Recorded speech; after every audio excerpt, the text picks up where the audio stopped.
Shit, that shit uploaded, bro. I'm recording, but I can't see it to post it in the chat and all that.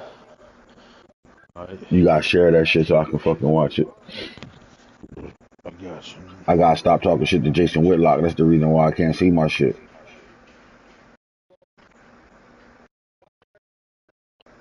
Nigga snitch. Keep telling YouTube on me. What you expect? The funny thing is, he could talk cat shit about Dion and all that, but somebody say something about him is a fucking problem. I'll put something in that chat about games. Everybody. So there's only 2 games that matter. I see everybody start trying to tag and stuff now. Yeah, but that's the problem though. Who set that game for 7 p.m.? Because when it comes down to the force advance rule, is a force advance, so we don't have to wait for 7 p.m. But like the problem is, both those niggas is in playoff contention to fight, so that fucks our Yeah, rule up. Let's go 49ers. I know. That's the only reason Browns. I'm like, And then Sean tried to say their game is 7:30, 8 p.m. That shit ain't happening. Uh, Like it comes down to what matters. You know what I'm saying? yeah, I That know. shit come down to what matter, bro.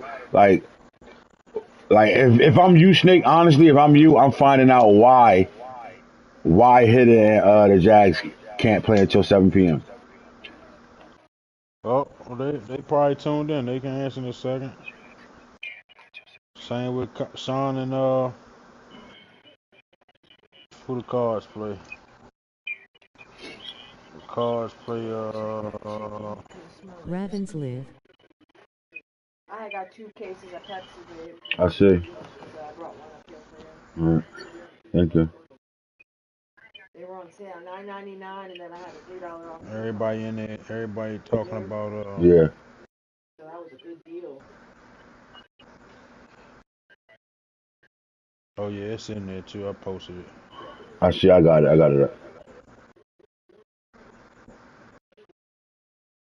and then $3 off. What?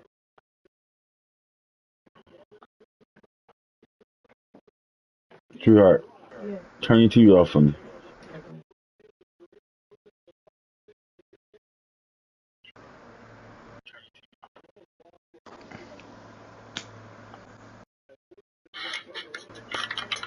You get on my remote? No, I definitely don't think I have it. But it's probably on my on the side where I'll be at.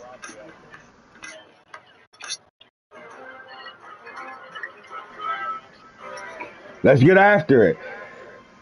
Welcome Sunday. Today is Sunday the what? 2nd or something? No, the 3rd. Today is the 3rd. And my son's birthday is the 5th. P. Dot birthday. Pooh Hannah shit the 5th. Falcons. His godson and his godfather's birthday on the same day. Rest in peace, Pooh.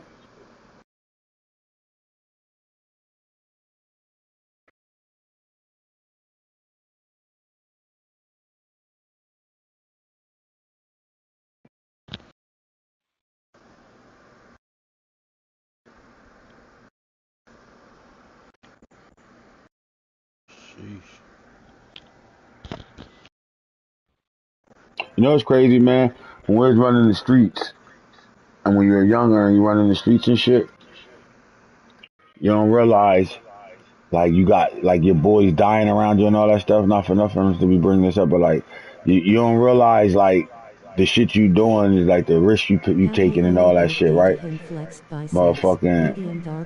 But you don't think of things the same way. But like then you lose. Like I lost my cousin, my best friend, to cancer at like 42, 40, 41, 42 years old, right? 40 years old. Who died 2 years ago, right?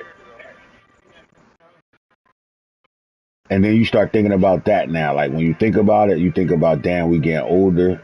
We older now, and that, your clock ticking like a motherfucker. Like, but like you don't have that same awareness when you're younger. Like running around, you're not thinking on that level and all that. But I find myself thinking about that shit more and more the older I get.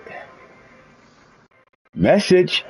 All right, meet your match. It's the number 2 and number 1 offense in town as Baltimore takes on New York, man. With another, they had another barn burner, another big time matchup out there in New York. Ravens on the road after losing their first game two weeks ago to the Texans, who to me should be looking like a hot football team coming up right now. Uh, I would think they would capitalize 501 off that big Texans. time win because the Texans played a really good game. I don't know if we were in Baltimore. I mean, in Baltimore when we lost to the Texans, or were we on a road? Antonio, did we play you on a road or play home?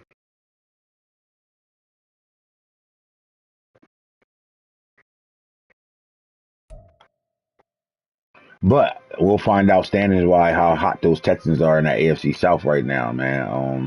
I thought they played a really Think good on the football road I game. was home. Think on the road I was home. Yeah, all right, yeah. I thought they played a really good football game, holding us to 10 points. Being one of the most scored teams in the league, they held us to 10 points. Man, it was very, very tough in that game, and their big factor back had a big day. He started to to dominate that football game.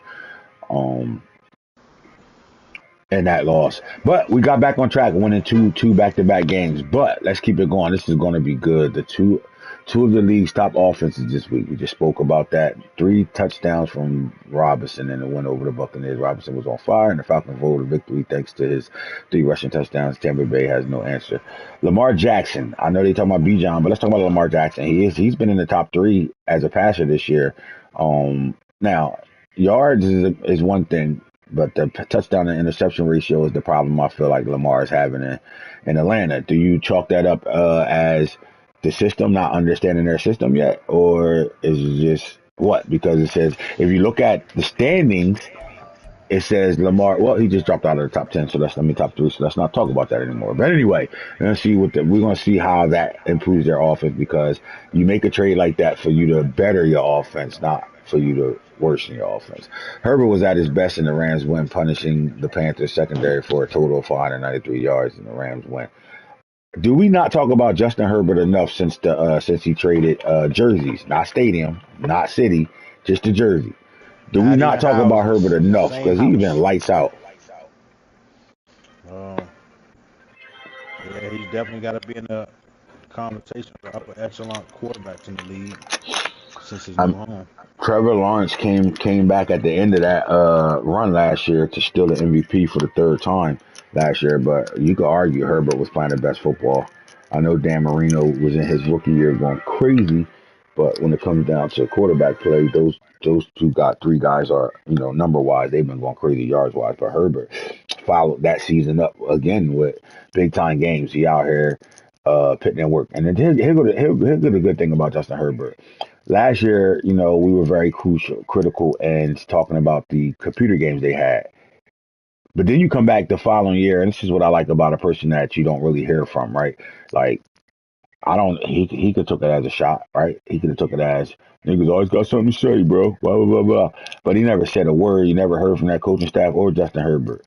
All he did was just come back and follow it up and take care of what the controllables are. And the controllable was you can't be mad at me for having computer games last year. You niggas played the computer too, and some of y'all played them shits longer than y'all supposed to be playing them, right? Or longer than y'all should. So what the fuck are we talking about, right? And that would be my response to anybody that say anything about a computer game. But back to what I'm trying to say. I can't control if I got a computer game or not. What I can control is I play all my games. So whether a guy want to play me or not, as long as they ain't bitching about it, I'm playing the CPU. Now, if they say, nah, don't play my computer, then I'm not. Or I'm not going to let you play a guy's computer that's in the mix for, playoffs or for their division. You're not going to make their team red. Now, if it's a team that's losing already, fine, what it is, what it is. Now, back to what I'm saying about Herbert.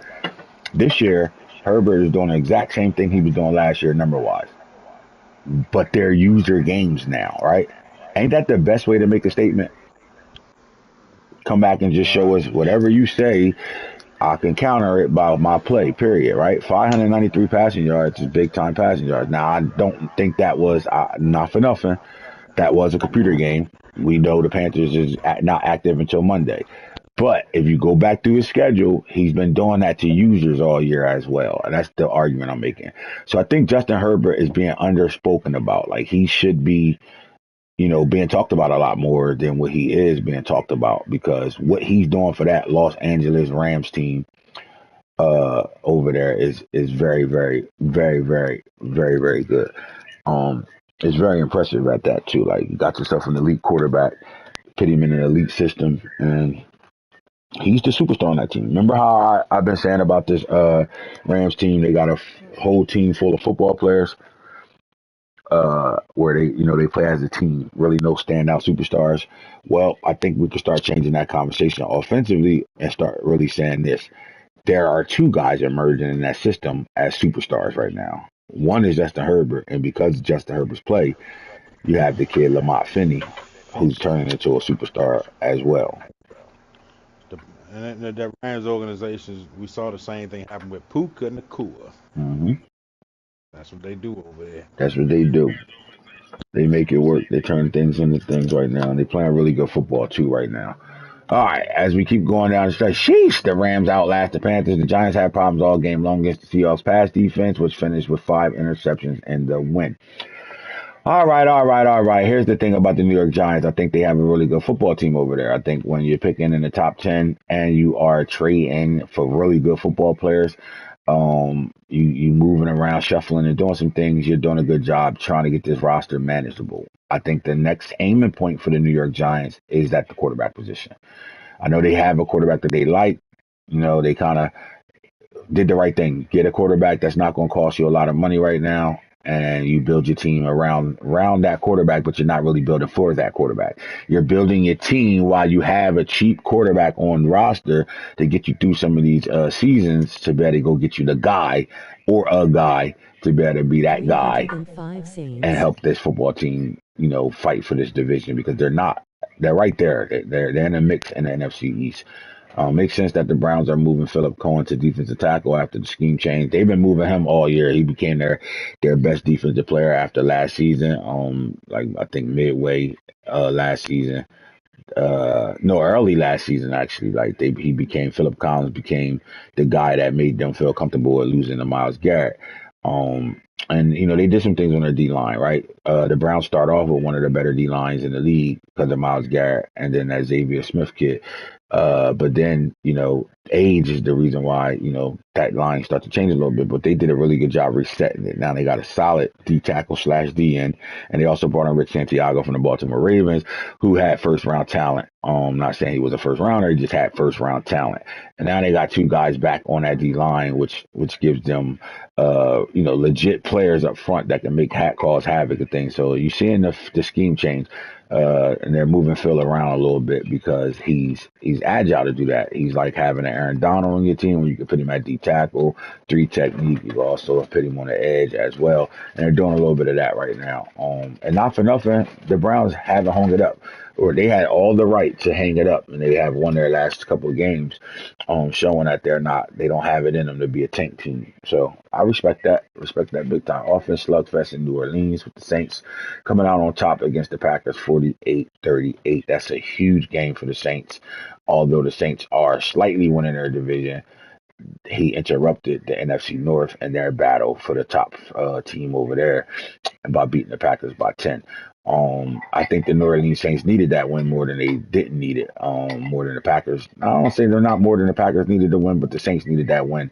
And it seemed like the Saints do a good job of slugging things out. Right when the game is tight, they got a chance to win it. And I'll say it's because of that running back Kendrick Miller and the quarterback Wilson over there. Like them two together find a way. Like the Saints are more of a passing team than a lot of guys want to give them credit for.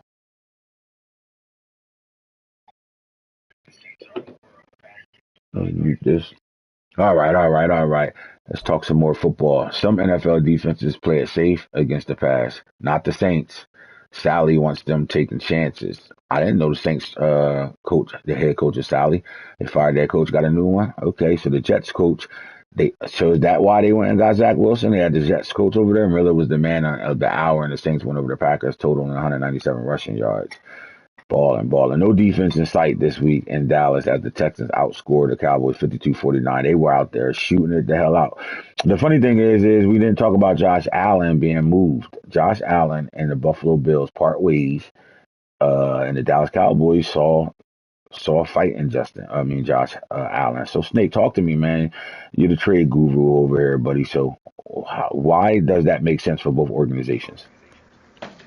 Um, well, Josh Allen been hearing the rumblings for about 2.5 seasons now. That's in Buffalo, and he just wasn't playing to par.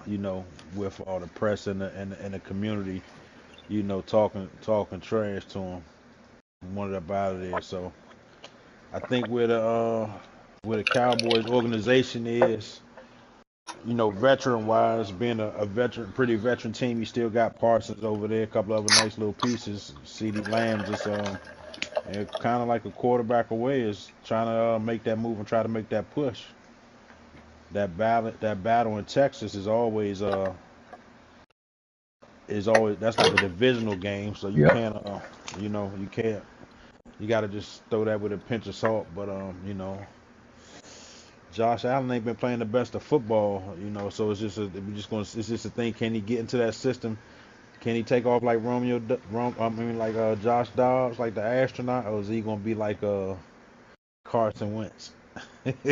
Yeah, that's the question over there because if you take a look at that NFC East, it's everything's still in front of the Cowboys, right? You got the Commanders who've been playing hot for the last 2 seasons.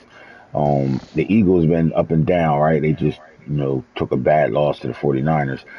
And then the Giants have won a couple of big games over there in that same division. And I think, the quarterback play matters, right? You're looking at Justin Hurts.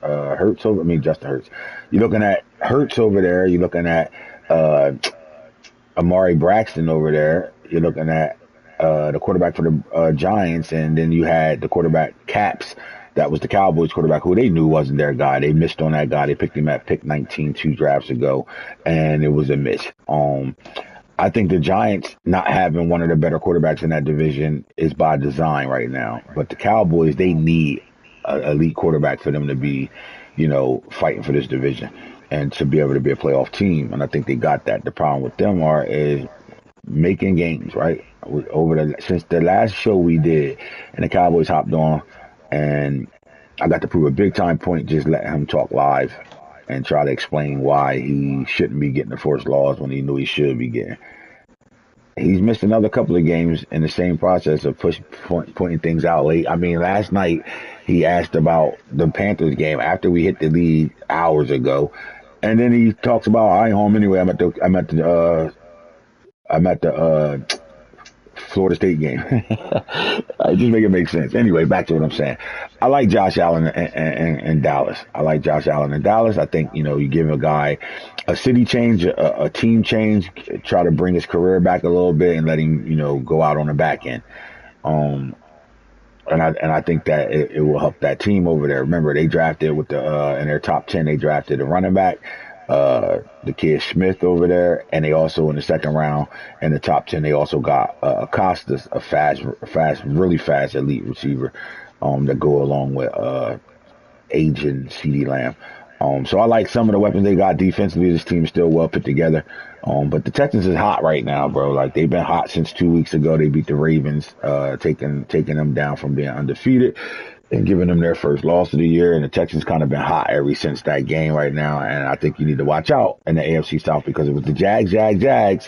And remember, it was between the Jags, Texans, and the Titans. And right now it seems like the Texans are pointing up. The green arrows are pointing up right now for that football team. So, and the last thing on the news feed, you got Jonathan Coachman talking about the Browns DBs are ball hogs. Be careful around those guys. Every year between the Steelers and the Browns, there's always going to be one game where it's going to be pick fest for the Browns. It seems like it happened every season that these guys have played. One game is a tough game. The other game is an interception fest for the Browns defense. And honestly, that's part of the reason why the Browns build their secondary so well, because they come out of a 7 to 8 pick game. And then those guys are all flying high and they continue to go. And this is why you're dealing with a defense that is top 5 every year. And I think the one thing that the Browns have done consistently is play really good defense.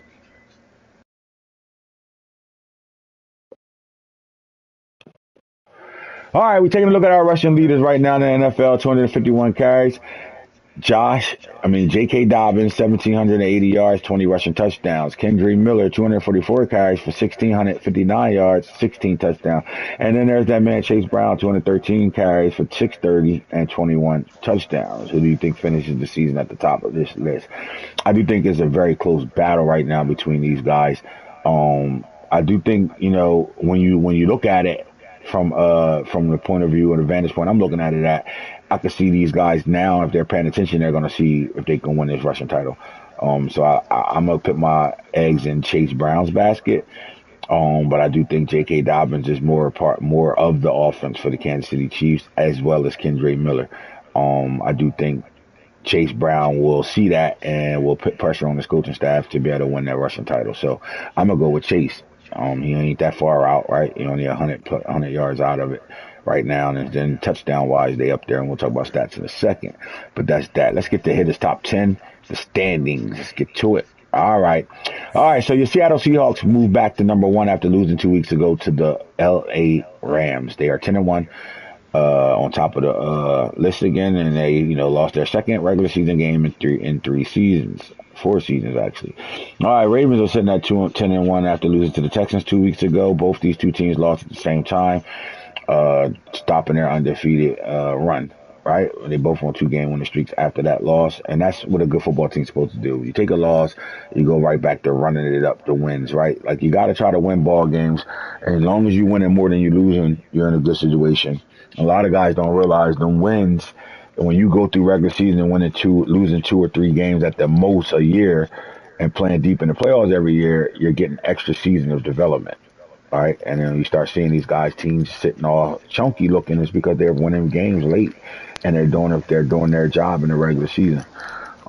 So it's very, very, very, very big to be able to do that. Now they're on a crash course at number 3. The Ravens at 2. The Ravens and the Bengals are on a crash course right now. If they can, keep winning ball games into their next matchup, the AFC North is in a situation again. And it's been that way all year. All this so far, the AFC North has always had to battle it out to at least week 18. And we'll go. The Bengals lost the game after the fucking schedule picked them, and they was very vital and on Twitter and during their interviews after these losses about how the NFL put them in a situation where they're playing Thursday night games back to back, where they're having short weeks. And how do you prep for that? And I think they have the right to complain about that because that's huge to be able to have to go back to back of short preparation weeks to get your team ready to play a game. Fatigue sets in. They're tired. Guys, even though they're healthy enough to play the game, they're tired. They're human beings. They're hitting a car crash every day at the line of scrimmage. You got to think about that. When the offensive line hit all game long, that's a baby car crash every fucking 30 to 60 plays a game. Wears and tear on your body, man. So they're trying to rebound off of that right now, and I think they want to run this season out big time. So they're sitting at number 3, and they're doing a really good job at number 3. The 49ers slide their way back up to 2 on the 8 game winning streak, up to 4. Looks like they're second in their division, right along with the Rams at 5 game winning streak right now, sitting at 5. So your top 5 are the NFC West and the AFC North. All right, a team that we spoke about very highly that when we do teach and tell it, or the Vikings will be my uh, hard knocks segment. When I do the hard knocks segment, we'll be talking about the Vikings on teach and tell it. But the Vikings, man, Snake, talk to me a little bit. 8-3, they're back to a 2 game winning streak. They won 4 games at home and 4 games on the road. And this team went from really, really nobody's paying no attention to this Vikings team to like they're one of the best teams in the league this year. Um, man, this team kind of like went out and got their quarterback, their signal caller. Hmm. Then we seen the resurgence of Jefferson. Hmm. Then we seen Justin Jefferson petition for Josh Jacobs, and Man, next thing you know, this team winning games, man. Sheesh. And it's Talk Jefferson about and superstars. they got the triplets going on right now, right? You got Delvion, the quarterback, you got Yeah. Justin Jefferson, and you also got Jordan Addison playing his role as the number two receiver over there. But how about the big time rookie they got, the big body rookie that can move around a little bit, tight end, fullback, wide receiver? I still don't think nobody's doing it better than what the Texans is doing. I'll tell you one thing, having a weapon like that was huge in that game in the Texans played. Being able to move a guy around like that, like he was big in that game. I wonder if the Vikings are doing the same thing. You take a look at their stat line and let me know if the 6'4", 6'5" guy, 230, 35 pounds, 220, 30 pound guy that can be a Swiss Army knife, how they're using him as a rookie. You know, these guys are cut from the same cloth. Those coaches all came from the same college football team, right? They all coached at the same college, and that was Arkansas. So you got the Vikings, Raiders, and Texans all got, their coaching tree, and they coming off the Texans coaching tree, right? Their head coach uh, was the guy at Arkansas, and defensive offensive coordinators are both head coaches in the NFL right now. So he's building his own coaching tree right now, Antonio Todd. But I want to know what's going on with this. Is he being used as a Swift Army knife, or is he just being used as a receiver at this point? Let's see. He's at wide receiver. He got 31 catches, 600 yards, It six ain't bad. It touchdowns. ain't bad at all. Um, he don't have no rushing. Well, do got a fumble on the year, but he being used like he ain't All right, so they're not making his job that big right now. What they're doing is they're using him as a third receiver right now. right. Which, in a sense, if he's in the slot, he's almost like playing tight end for him anyway. Mm-mm-mm. All right, and then we just talked about the coaching tree, and then you're looking at Coach Brandon, who was the offensive coordinator for Arkansas 5 years ago, and 6 years ago, I'm sorry, and now he's the head coach for the Raiders, and they've been dominating the AFC West. They're coming off a loss, right? But they do have some big wins on their schedule right now thus far, right? Particularly the game against the Jets, that was a big win for them. But sitting at 7-3 right now, and we already know what they're doing with their quarterback Bulldog. He's been very, very vital to what this team is doing. They built a really good football team through the first draft, second draft, and they got their quarterback, and now they got pieces running around. They got big playmakers. They do got a big body receiver at 6'5" over there. I think that they focus on a lot more. That has this offense plan. Now, look, they're a balanced football team. They're not going crazy offensively, but they're doing a really good job defensively. 266 points only given up, 350 scored. So this is a balanced football team, right? They bend but don't break, and they put the points on the board when they need to. Three wins versus four road wins, right? Look like they're a road warrior team more than they are home losing one game. Nah, actually, they only lost one home game. They lost twice on the road, so they're an even team. But the Raiders, I think the Raiders is just showing that the more this team gels together, the better this football team will be. And right now they're holding off the Kansas City Chiefs, who are right behind them at number 8 at 7-3.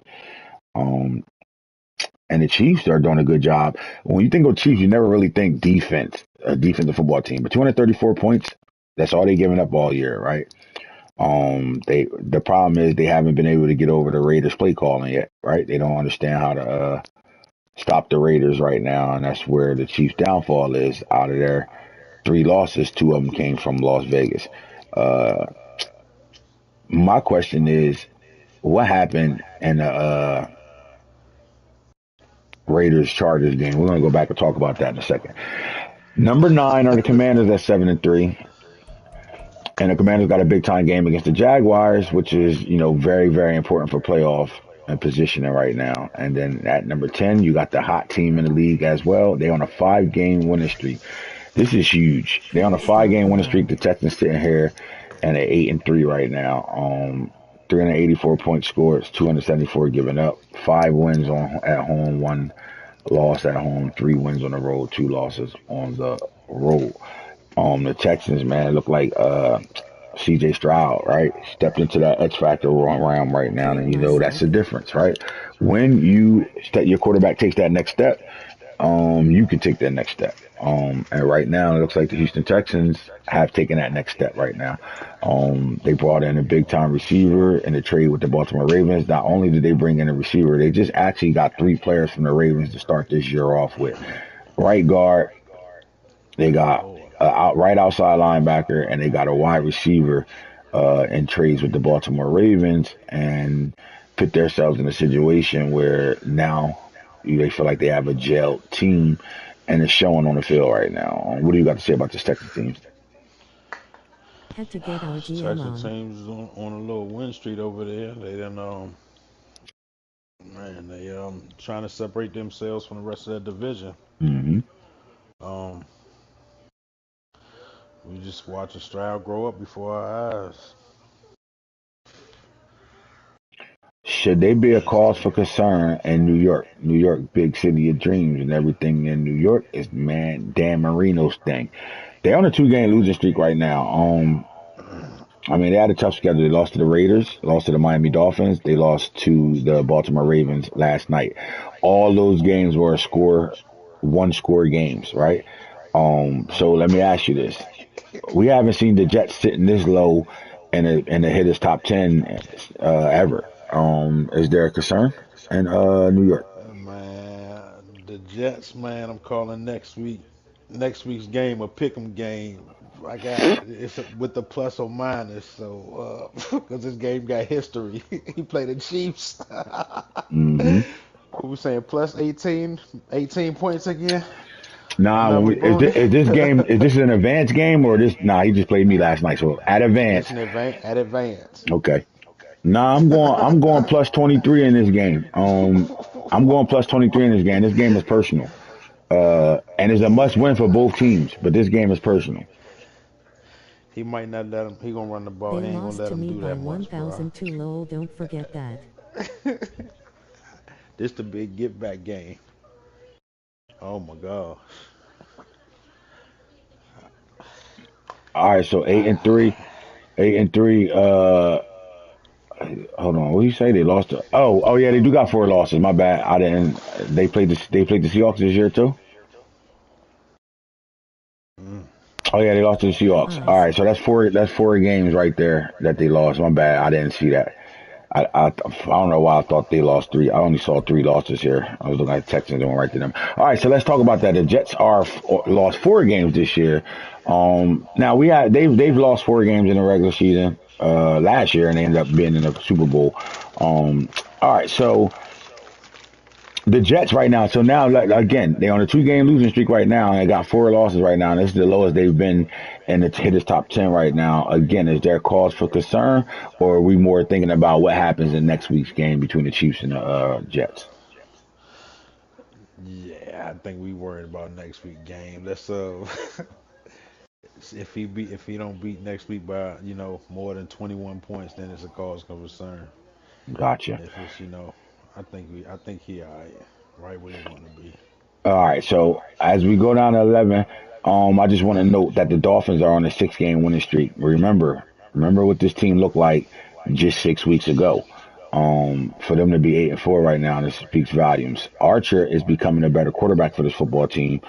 Again, another team who drafted a diaper dandy, who drafted a really good diaper dandy, and the Dolphins are starting to find themselves offensively right now. 388 points scored, only giving up 275 right now.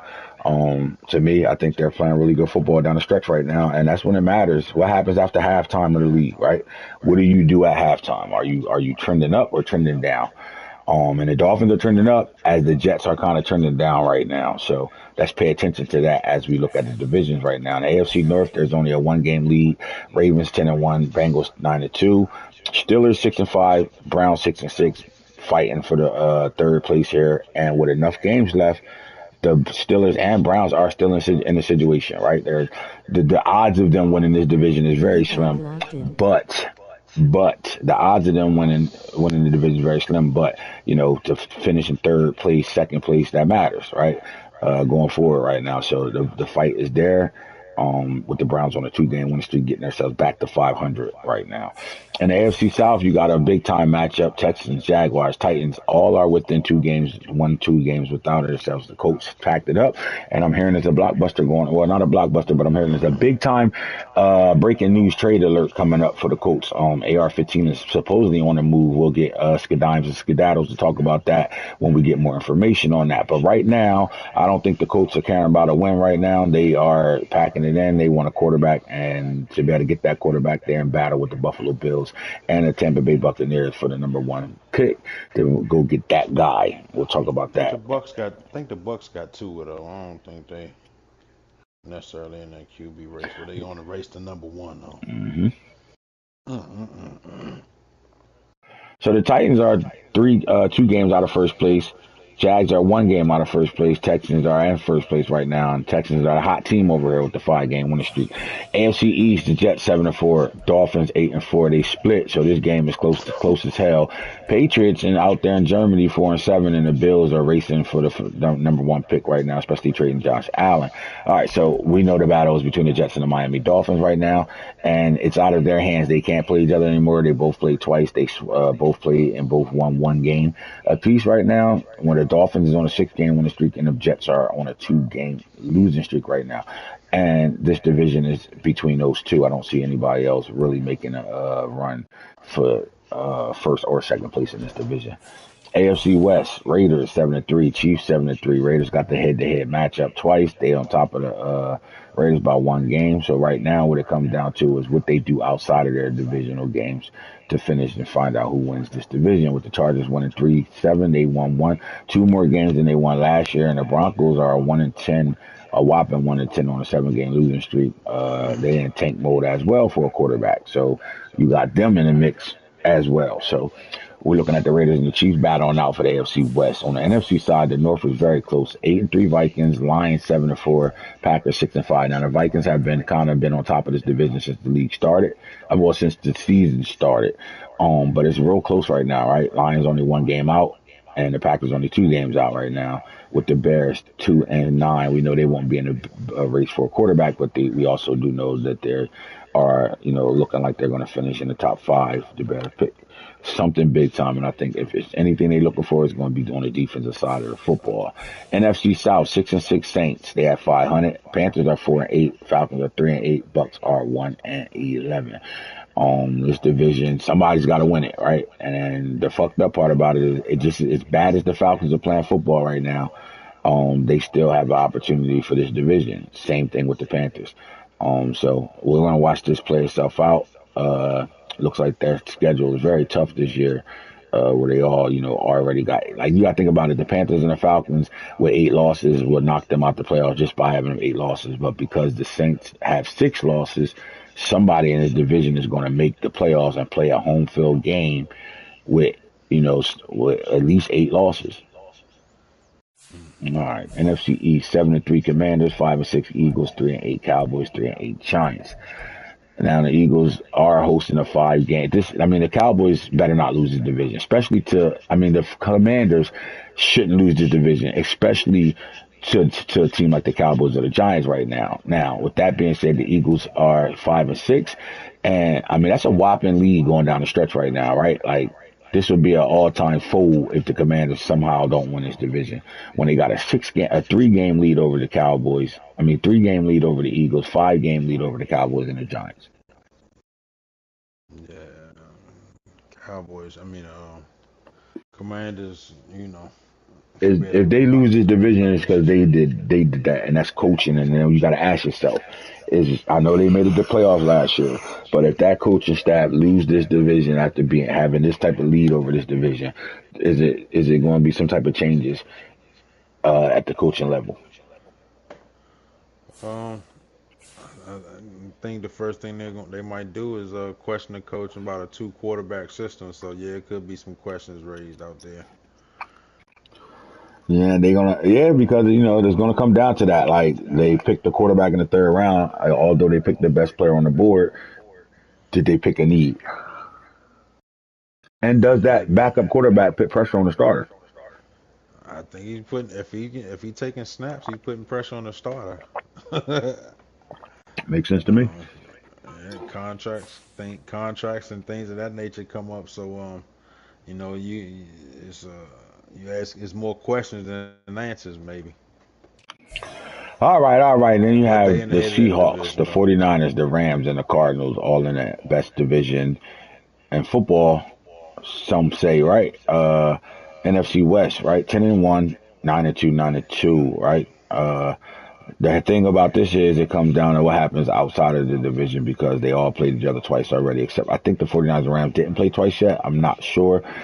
But I do know that the 49ers played the Seahawks twice already, so it's out of their control if they can win this division. They got to hope something happens over there in Seattle, and they got to win out. Right now, they're on an 8-game winning streak right now, as well as the Rams on a 5-game winning streak.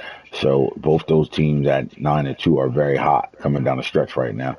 But the Seahawks is doing what the Seahawks do every year, which is sit on top of their division. All right, that's our fucking divisions right now. And that's how close things are. That's how far things are. As the season goes, get ready to get to the postseason. We'll see how things shape up and shape out. Let's take a look at what's going on in the stat land.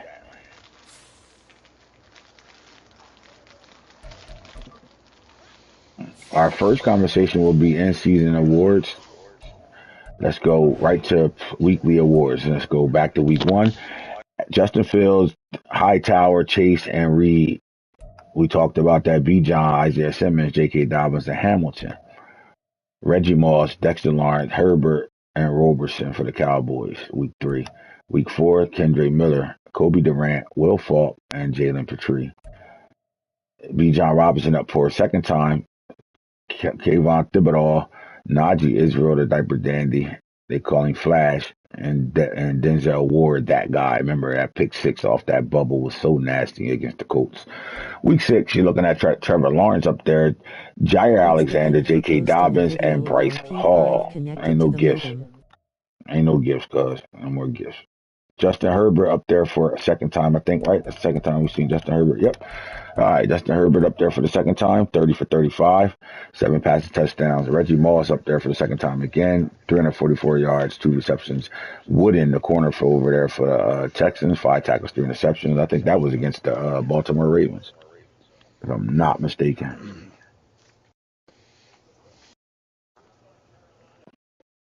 And the Italian over there, 4 interceptions, first white cornerback in the league since that kid for the Giants. All right, Mahomes is up there, 24 for 41, 7 pass touchdowns. Meredith, 6 tackles. The diaper dandy outside linebacker, and 1 sack, 1 interception, 1 touchdown.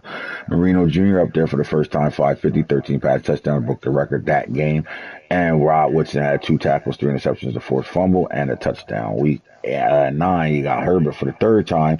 Poindexter, the middle linebacker from the first draft class, 5 tackles, 2 interceptions, 1 forced fumble. Chase Brown gets 34 carries, 332 yards, 9.8 yards a carry, 8 rushing touchdowns, which sets the record in the game for the touchdowns. But J.K. Dobbins has 414 right now, holds the rushing record in the game. 2 receptions, 9 yards a catch. Jalen Phillips, 7 tackles, 3 sacks. Devion Childs, 12 for 21, 306, 5 touchdowns, sacked once. He had 33 yards rushing and a touchdown in that game. And then Dante Vaughn Jr., 10 tackles, 2 interceptions, and a touchdown in the Washington Commanders game. Marino up for the second time, 30 for 48, 576, 9 passing touchdowns. He was sacked 5 times in that game. Breece Hall had a record-setting day, 5 interceptions in Week 10. Week 11, Trevor Lawrence is up for the second time, 32 for 45, 65, 6 passing touchdowns, 4 sacks in that game, but he carried the ball 22 times and rushed for a touchdown. Giants red safety has 6 tackles, 2 interceptions, and a touchdown in that game. Flash comes back up 37-52, 714, not 10 pass touchdowns. He was sacked 8 times. They've been getting a lot of sacks given up in Baltimore. A lot of it is due to the running of the quarterback. 17 catches, 169 yards, and a rushing touchdown. Lamar Sturderman, 10 tackles and 3 interceptions in week 11. So that's your top players of the week. Throughout the week, remember, anybody pop up on here 4 times in the season will get a +8.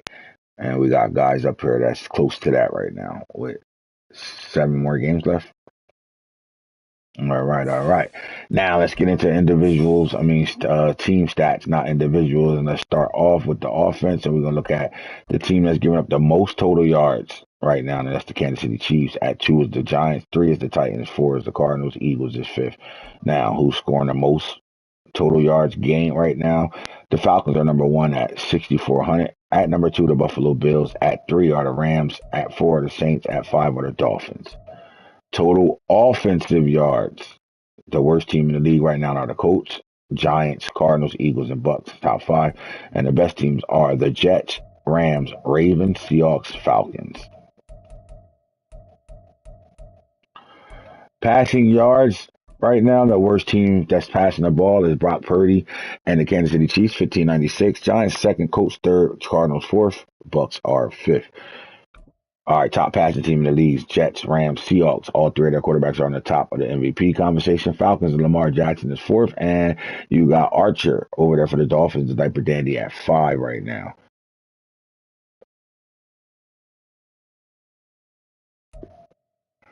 Worst rushing team in the league: Colts with Jonathan Taylor and AR-15 in that backfield, 759 yards. Eagles second, Rams third, Jaguars fourth, Jets are fifth.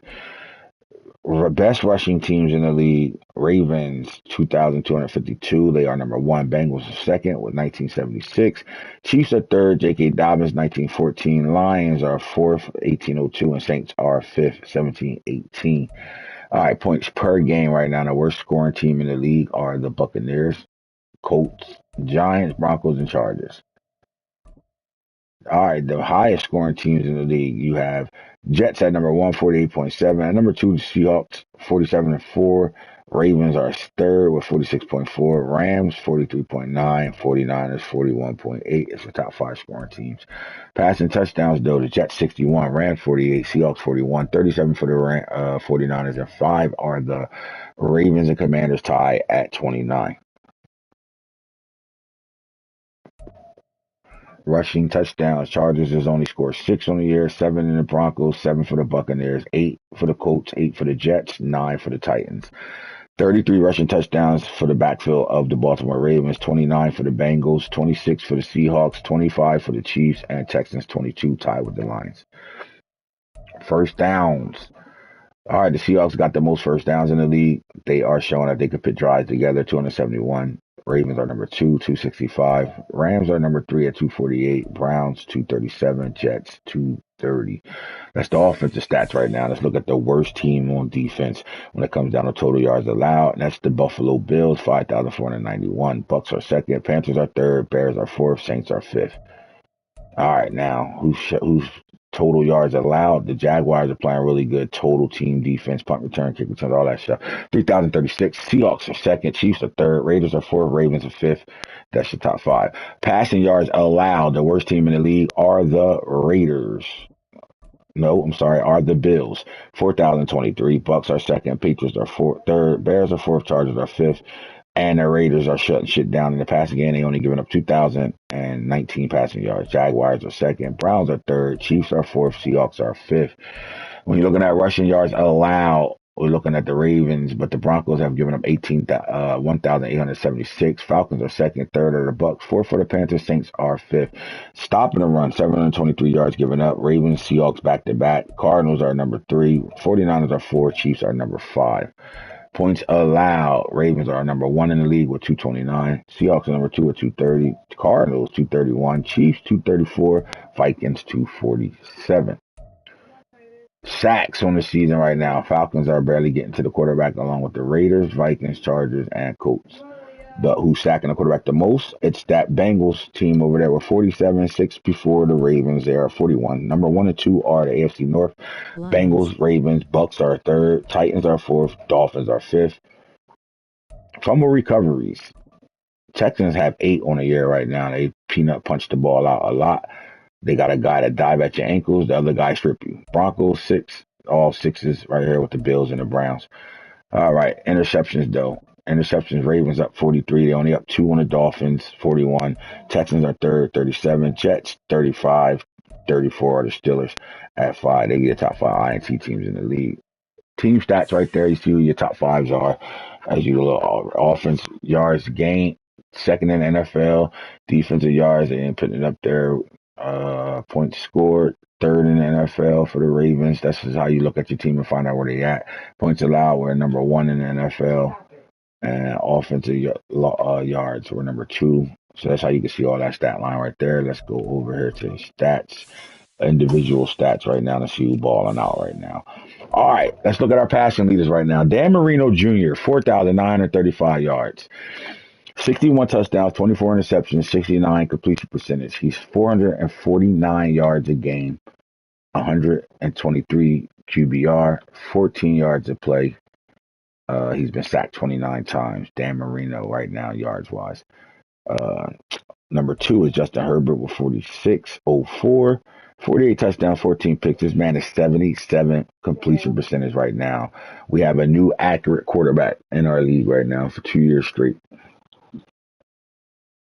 This is what I mean by Justin Herbert, man. Like, we should be talking about this guy, right? He's doing some things right now, and he's definitely put himself in that elite category. And not only, and this is second full season in that scheme and system over there, with some pieces moving around a little bit over there, but for the most part, they are who they are over there. And Justin Herbert is showing that he's elite. Trevor Lawrence has been doing it for the moment he got traded to the Seattle Seahawks. He's been that guy. Over 70 completion percentage all 4 years thus far. 350 yards as well, 136 QBR, and 11 yards of play. That's better than numbers that usually have, right? I like that. 11.4. That means that they will attack the middle of the field. They will attack the medium range of the field as well. Second level, they will get you there. Lamar Jackson is third on the list right now at 3,639 passing yards. The only thing you want to look about Lamar Jackson, 65 completion percentage, even though he's 331 yards a game. The 26 touchdowns and 32 interceptions is the problem I have for Lamar Jackson. As veteran as he is, he should not be, with 8 years in the league, should not be throwing more interceptions than touchdowns.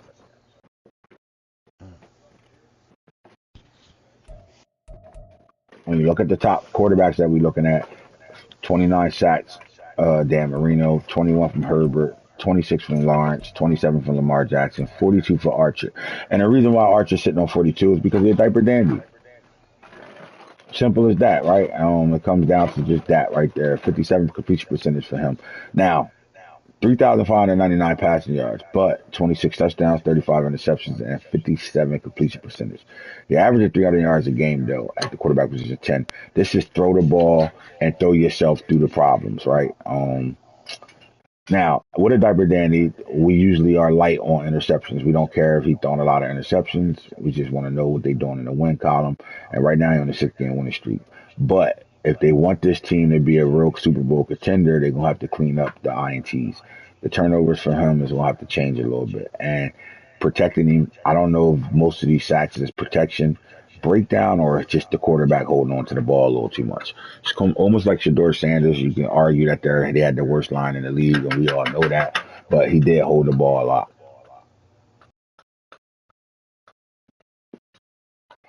Patrick Mahomes, another quarterback that shouldn't be sitting at 59 completion percentage, right?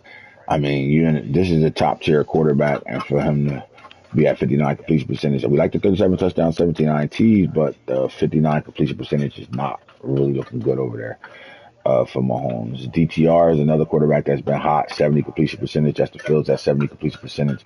And Diaper Danny Flash, Najee Israel, 69 completion percentage as well, 29-14, 21-14 for Fields, and 28-16 for DTR. DTR, a dog over there. They got their guy. They are a team that, play to his strength, right? They don't throw the ball deep downfield a lot, 9.6 yards a play. There's a lot of dinking and donking, but it works for them, and that's why he's at 70%. And that's why he's at 109 QBR. Now, for the dinking and donking to take his course, that's a lot of sacks given up for DTR at 30, right? Especially when they're getting the ball out as fast as they do. Him to be sacked 30 times is a little concerning for me. And then there's Najee, the rookie, 44 sacks on a year as well. I do say this, it's not the offensive line. Their offensive line is one of the best offensive lines in the league. It's the quarterback, right? Him deciding to run the football late in the phase of the play and being tackled at the line of scrimmage usually results in a sack. So a lot of his sacks are him trying to run and being sacked in the backfield. So it's really tackleable losses when you look at it from the dual threat perspective. So a lot of that, like if you look at his offensive line as a whole, they haven't given up those 44 sacks, right? Like I think we do have a guy for the first year at tackle that have given up double-digit sacks for the first time in their career. But we're still low at 6, 7 sacks like that throughout the offensive line. A lot of this is, corners blitzing, spies, keeping him at the line of scrimmage and taking off late, and that spy being able to make the play. But we like what Flash is doing right now for the Baltimore Ravens. All right. Now, when you talk about these quarterbacks up here, who's the best quarterback in the league this year? Let me ask you, would you argue that Justin Herbert's the best quarterback in the league? Trevor Lawrence is the best quarterback in the league? Dan Marino is the best quarterback in the league? How about the best rookie quarterback in the league, right? So let's separate this category into best quarterbacks right now and best rookie quarterbacks right now. So if I argue with you, Snake, Dan Marino, Justin Herbert, Trevor Lawrence, then we're going to go DTR, and we're going to stop there as best quarterback in the league. Make your case for one of those 5. Let's start with DTR. Pass. Would you even argue that he should be in the category as best quarterback in the league?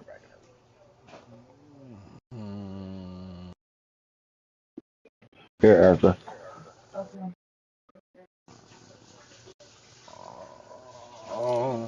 I just see a distant. I mean, I just I argue would say he's one of the best. Let me cut you off. He's one of the best quarterbacks in this league. I will agree there, but he's not the best quarterback in the league this year at all. I think DTR hasn't took a step forward yet. Like he's within phase, right? He's a system quarterback and plays well in that system. He understands that system. He does a good job with that system. However, winning and losing matters and who's the best quarterback in the league. And right now, he's just DTR not don't winning deserve enough to be in games. He's a dog. conversation We with like those him. We guys. think he's the right quarterback for the Cleveland Browns, but he's not the quarterback that considered the top 5 in my opinion right now. And so he has to take that next step record wise and everything production wise, right? I would like to see the yards per play go up, the sacks come down, in the win column. That's it. But DTR, you can't have a conversation about best quarterbacks in the league without mentioning DTR. I think Rob does a really good job with that quarterback.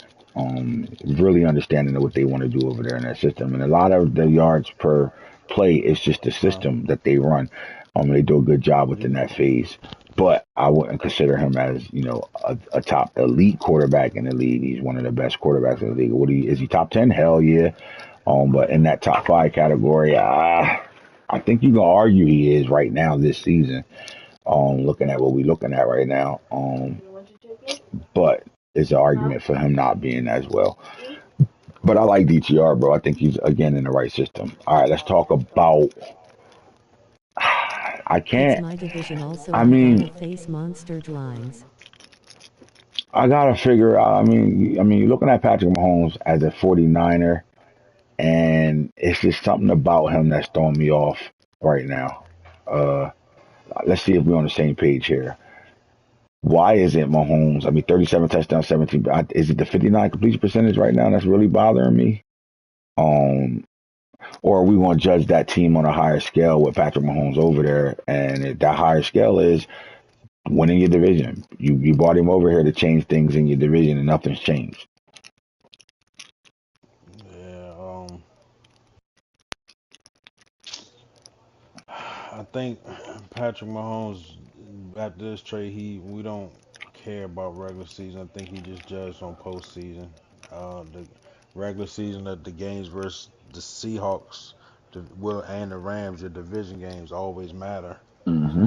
So like you say, you want to see him win a division, but sheesh, yeah, man, it's a And lot then on for Patrick him to be Mahomes' who he shoulders, is, man. to be at 59 completion percentage, but then you ask yourself this, Playing with the 59 completion touchdowns and percentage. But if interceptions, it not was that. 14, think about it. I wouldn't be mad at that 59 completion percentage if he was throwing the ball, 15, 16 yards downfield and his average per play was longer. But 11.5 tight end numbers.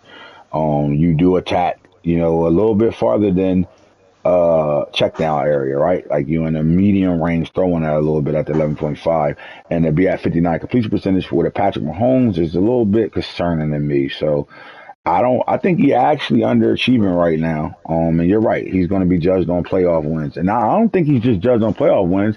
They brought him over here to beat the And Seahawks and the division, Rams. right?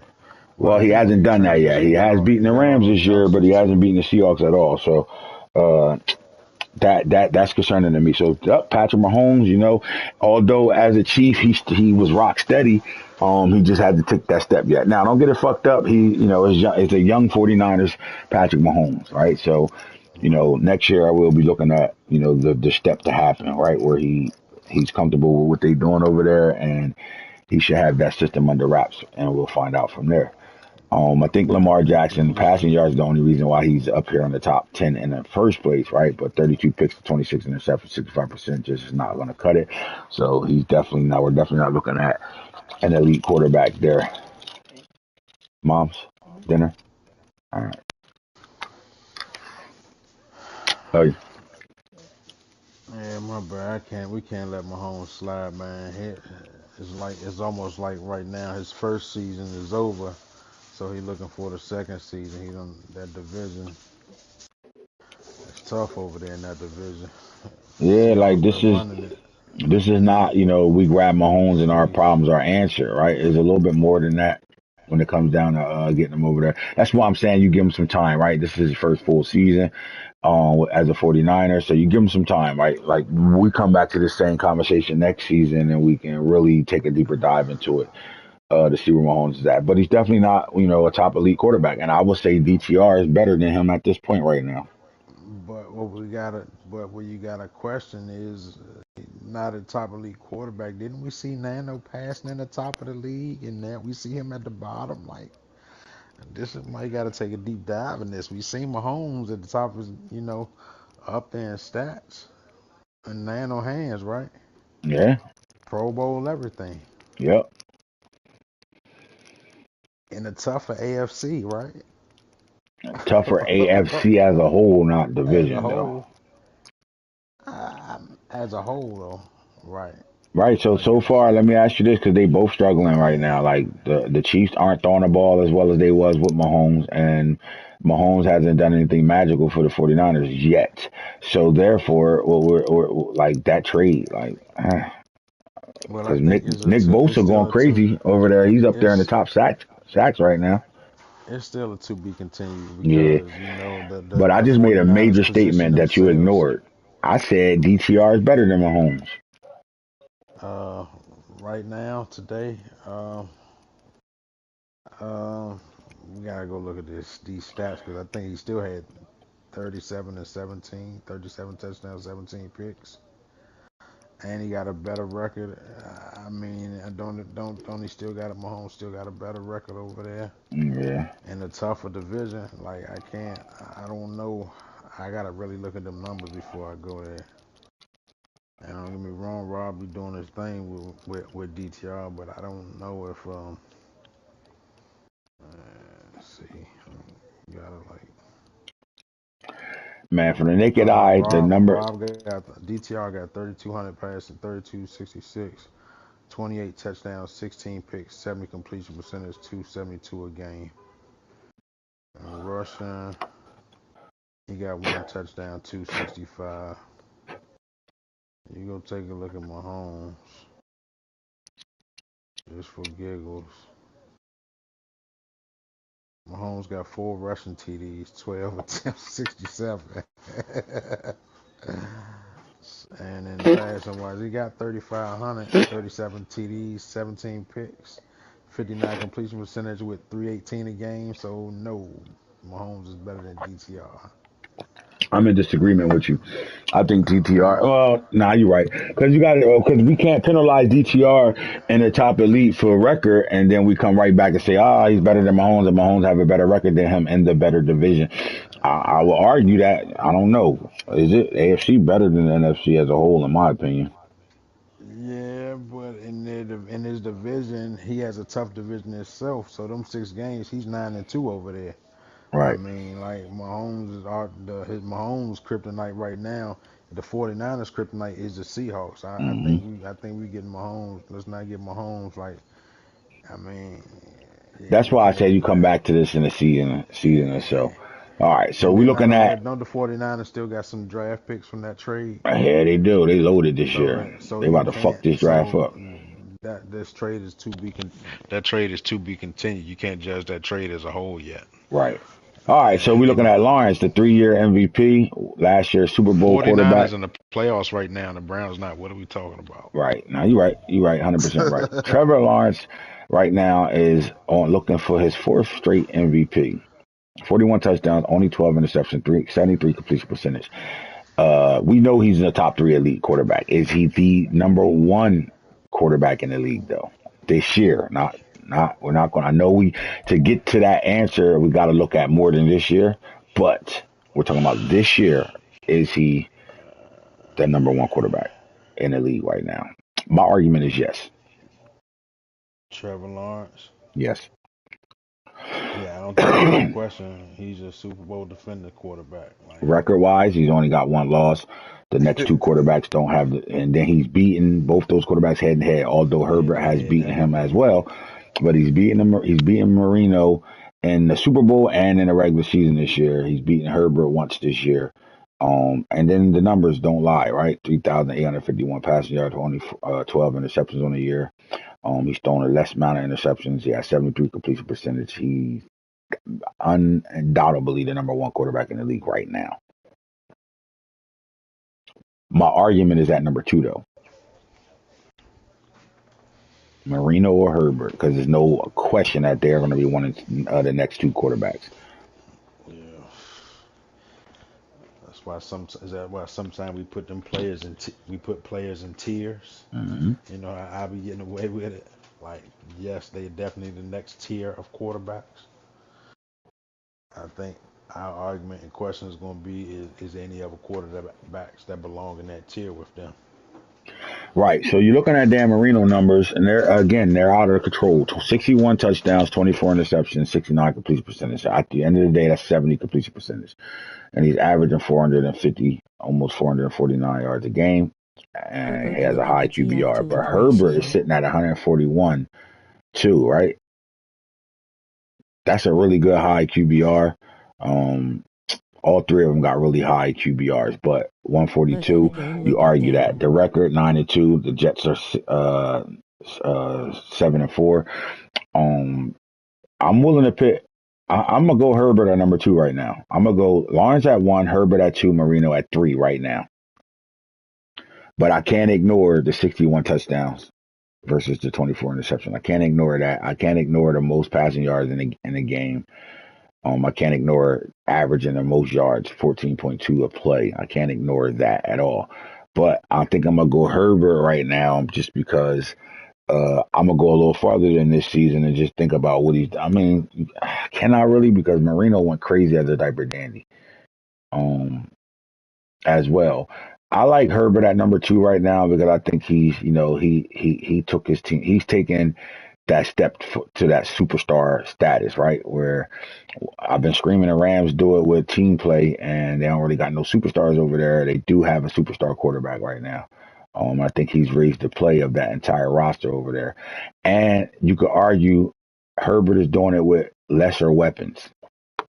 Yeah, I'm gonna say the thing you think about Herbert, to be honest, he kind of steadied that organization at a time when they had older guys like Aaron Donald and Cooper Kupp on the way up out of there. He came in there and it's like they didn't miss a beat. Mm-mm.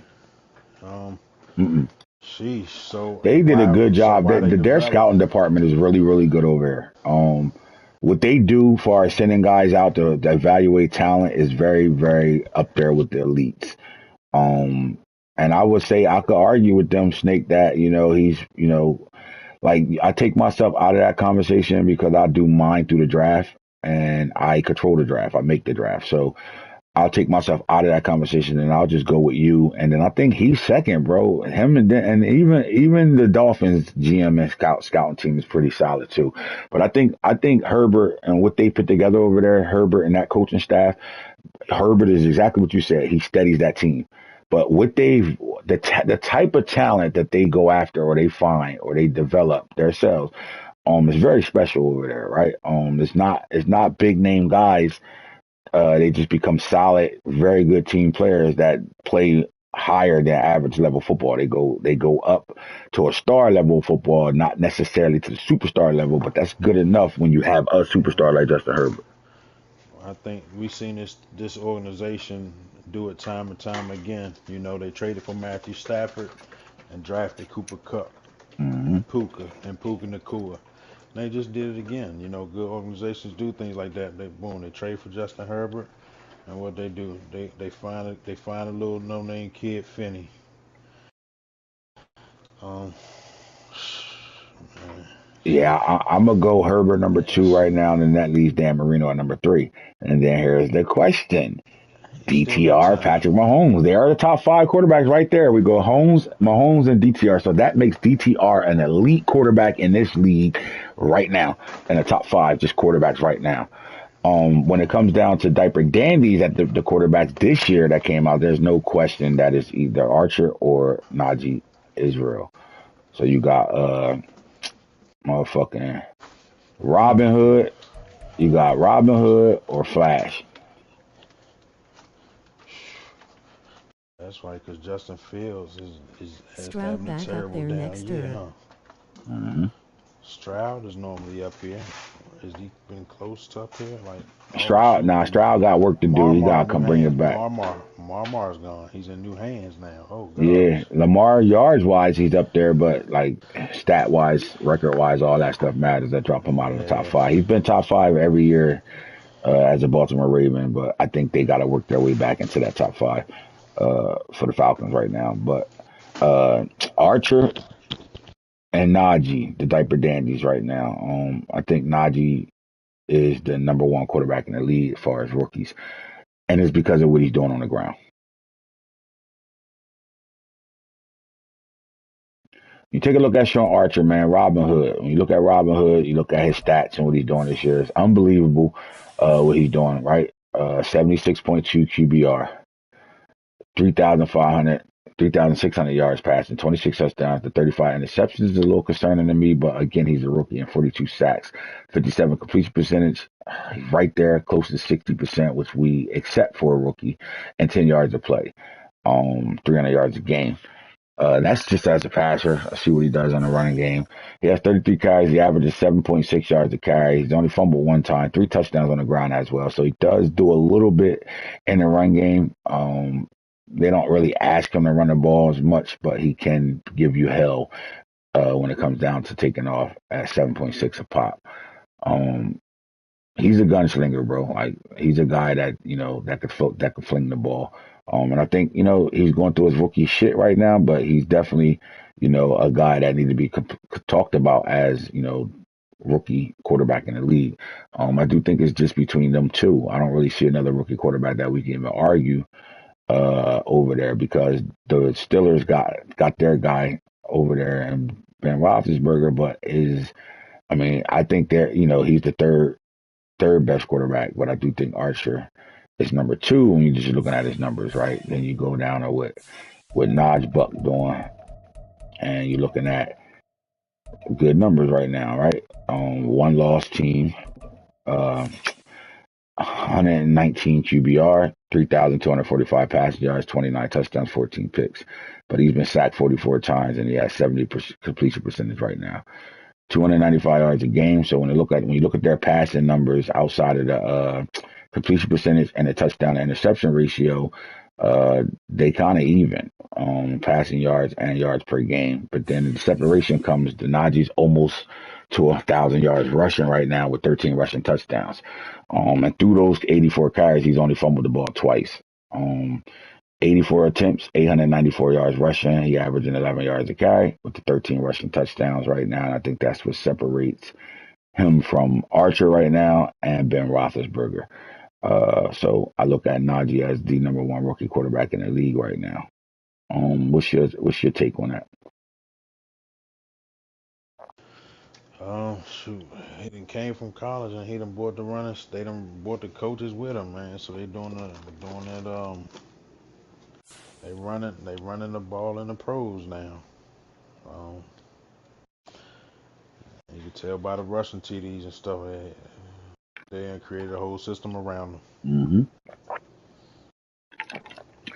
And at the end of the day, bro, what the Ravens want to do, right? At the end of the day, you're gonna have 1,000 yard rusher. They already got 1,000 yard running back in the backfield. Anthony Israel, Najee Israel brings another 1,000 yard rusher in that backfield. And when that happens, the numbers in the passing game drop. It's receivers that are used to being 1,000 yard receivers and double-digit touchdown guys that aren't going to get to that right now. But I would say with Najee at the quarterback, things that they could have did with Lamar Jackson at the quarterback, they didn't do. They are doing it now, and I think their offense is better for it the way they playing right now. It's very hard to stop that offense when you have to pay attention to their quarterback, not as a drop back passer, but as a guy that can run the football as well. It puts a lot of pressure on defenses. Last night, I would say the Jets lost that game because they had to spy Lamar Jackson. You watched it. Am I wrong for saying that? It he definitely required a defender alone, but he he definitely requires some eyes on him, someone to spy him throughout the game. So it makes it one less defender to read in certain areas. So it kind of, I think they'll do something next time, figure something else out a little bit different. Well, when you got a spy that just as fast as him, just as athletic as him, that's the thing right there, right? But when you spy, you're taking somebody out of coverage, right? So, and that's what happened on the play for us to win that football game. We broke that play down 3, 4 times last night, and the play of the game was he had to spy. That guy couldn't drop back into the zone he needed him to. He used the other linebacker, and he went and chased what he had to chase.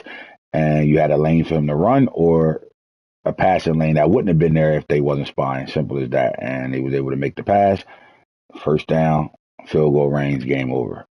So it's vital, and it comes down to that in games right now. All right, in the run game, I'm not gonna stay long on the running backs. J.K. Dobbins right now. Give me a second. Let me my charger needs to be controlled. Controller needs to be charged. But in the run game, J.K. Dobbins 251 yards. He got 1780 on the year. Kendrick Miller was 1659. Chase Brown was 1630. Even Jameer Gibbs was 1513. I think all these guys, Duncan is up there too, surprisingly, the factor back there. Would you please change his name back to Dwayne Starks, please? It was way better. But anyway, when you look at the top running backs right now, it's a good race between five. I will add, can we add AI in this conversation to Duncan, or are they being 300 yards behind the fourth best running back yards wise? Or is it too much football left to count them out, or not enough football left to count them in this race as winning a rushing title this year? Man, shoot, with injuries on, I think anything possible. You I agree. don't wish injuries on nobody, but let's be real, I agree. All anything right. possible. All right, so when we look at these running backs, right, J.K. Dobbins on his way to 2,000 yards. You can say the same thing for Kendrick Miller, Chase Brown. If they averaging what they're averaging per game, those guys are on their way to 2,000 yards. With 7 games left, could Dwayne Starks, aka Duncan, can he? I like that name too. That ain't bad, Devin Duncan. All right, can Double D motherfucking get to 2,000 yards at 128 yards a game? If he averages that 128 with 7 games left, is that 2,000 yards? Same thing with AI. If he averages 110 yards Gold over the Rush. next 8 games, could he get to that 2,000 yards? That's the question right now. The emergence of Josh Jacobs is very, very vital for the Vikings and their success this year as well. But when you look at the guys that are on their way to 2,000 yards, I think you look at the top 7 running backs, they can get there with J.K. Dobbins averaging 178. I think he's more important to what they do over there in the Chiefs offense, as well as Kendrick Miller, right? But I think when it comes down to it, they're the worst passing team in the league this year, but they're the best rushing team in the league this year. Well, one of the best rushing teams in this league this year. So I like it right now. 1780. All right. So when you look at number 7, 1, 2, 3, 4, 5, 6, 7, 8, B. John Robinson Walker. Now, Kenneth Walker only averaging 96.4 yards a game right now, but the 20 rushing touchdowns are very important to what they're doing. Kenneth Walker, obviously, he gets the ball out the backfield as well. Let's take a look at Kenneth Walker for a second, because I Yeah, think a part of their success has been the emergence of them using him as a runner more than anything. Right now, he's on his way to 1,000 yards as a receiver. 69 catches for 872, 7 touchdowns out the backfield. So look what Kenneth Walker has done over the last 4 seasons, right? Um, Wasn't really used in the passing game in 22, but 23, 742 yards. After 23, he's been 1,000-yard receiver every year, and he's on his way to another 1,000-yard receiver this year. In fact, I think this year he'll have double-digit touchdowns with that 1,000 yards as a rusher. There's only one other running back in the league that has numbers like this or even better, and that's eye candy for the Jets. He actually set that trend. And now, Kenneth Walker's doing it more. I think Kenneth Walker became more of a monster the moment, he been started to get 25, 26 carries where they show they'll give him 30 carries if they have to, and he can do it, right? He got the speed to take you off, take you around the edge. He got the power to run up in the middle and up and through the tackles as well. Kenneth Walker is a dog in this league, and that 20 rushing touchdowns matter. The reason why this team win ball games the way they do is because they have him in that backfield. All right, as you continue to go down, you're looking at Javonte Williams. 4.9 his average per carry is down. He led the league in rushing yards last year, but their whole season is down right now. They're losing ball games. They're not doing it. Marcus Allen Jr., the old Raven, 4.9 as well. Tajay Spears was the vital piece to the Titans for their success of playing in the playoffs last year, even getting a playoff win. As Saquon Barkley is aging, Saquon Barkley in his 8th season, 192 yards, he's on his way to 1,000, along with A-Chain and Le'Veon Bell, along with Anthony Sanders. All these guys, I'm sorry, you can go down to Eye Candy and Najee Israel. All are about to be 1,000-yard backs at least, right? So we do have room for another 4 people to get to 1,000 yards, 5 actually. But the run game is there. Now you look at the rushing touchdowns on the year right now. The fight is between the Chase Brown, J.K. Dobbins, and Jahmyr Gibbs and Kenneth Walker. All of them with 20 or more. The highest being 21, with Duncan right behind them with 19. So this race is going to be very, very vital down the stretch right now. And I like it. Now, who's fumbling the football the most out of all these running backs? Rochelle Span, the diaper dandy for the Rams, have 7 fumbles. Chase Brown has 6. Dobbins has 6. Eye Candy has 5. Miller 4. And Tua with 4 out of the backfield. Schwartz on jet sweep, fumbling like a motherfucker. Fumbles is up this year. That's because injuries on. That's why them fumbles is up. All right, when we get to the receivers right now, let's look at the guy that's catching the ball the most right now. No one's doing it more than Lamont Finney. 6 foot, 202 out of Florida A&M.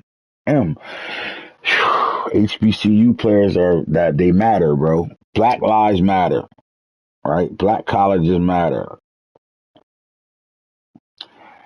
I think the story has to be told. And again, when I start telling individual stories, it's because we on the Teach and Tell It show. How many of y'all waiting for the second Venom show, man? The first one was a hit. How many of y'all waiting for that second Venom show, man?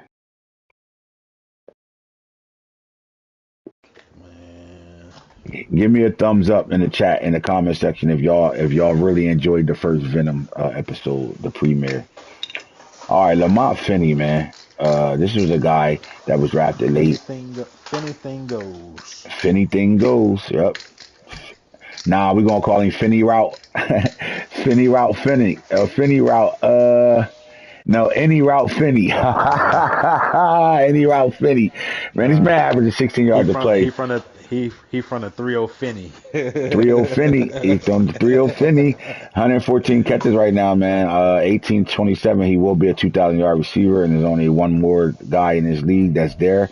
And I think that will. No, I'm sorry, Reggie Moss is there too. I think we just ignore Reggie Moss because they haven't won a game this year. All right, but Finney, bro. 114 catches on the year. What makes that special for you? 18-27, 16 yards to play, 166. Is he the best receiver this year? We can't really say that with 35 touchdowns from Will Falk, but we got 2 diaper dandies. That's and I'm gonna be honest with y'all. I think the Jets' success and non-success record wise right now, what they're doing is all in tandem with Will Falk. And if you're a football head and you understand football, you know what I mean by that. I mean, you go to the numbers. Look at, he don't have no receiver normally with that number. He normally got 4,000-yard receivers. Right. Pressing the issue to a baby. Right. And Will Falk is the guy over there, and they made it in their business to show who he is, right? And they want to show who he is, and I get it, right? And some of them call it Deion ball, right? The Sanders ball, daddy ball, or whatever you want to call it, that is really not. Because if you look at the wide receivers for the Jets, they still have big top numbers over there, and they're going to have multiple 1,000-yard guys over there. But Will Falk is doing something that we thought Garrett could do if he really wanted to. And I think you sacrifice. You might lose a game or two forcing the ball to a guy like him when you have the weapons you have. And I think you can get through that in a year. Like them with 4 losses right now doesn't mean shit.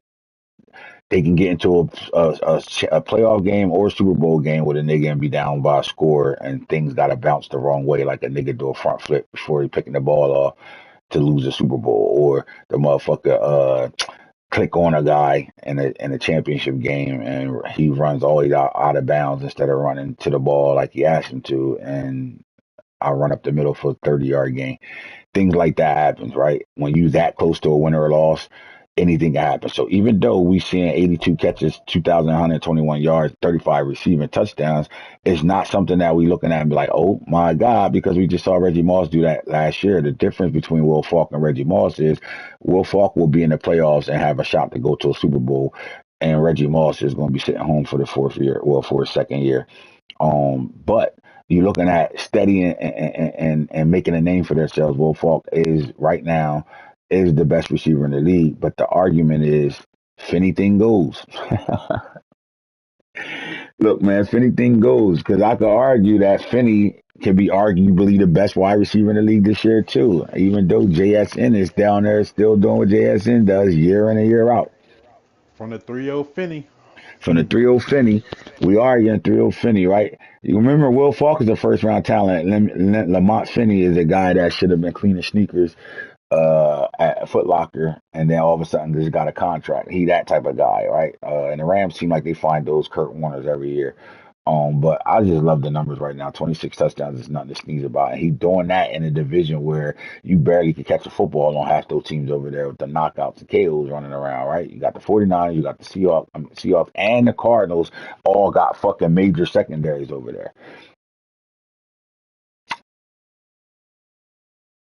Finney. No ability, Finney. No affinity. He got it now, right? Earned that motherfucker. But let's go look at my boy right now, man. He ain't gonna wow you with the speed. But where he's very great at is his intangibles, his attributes, core and secondary attributes. And when you got a guy that's sitting on +7s, +4, look at this. This is when you shitting with a guy. This is what it looks like. +5, +2s, +3s, +4s. And most guys ain't even going to look at that and see that it's possible, right? Look at the Rams. They're winning ball games. They're getting this guy the ball. He's the 101 ranked wide receiver in the league, but he's playing as like number 1 or 2 wide receiver in the league right now.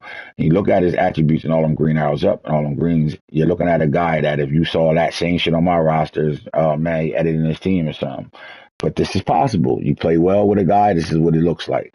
Now these are this year numbers with the green arrows up. At the end of the year, he'll phase back down to what he really is.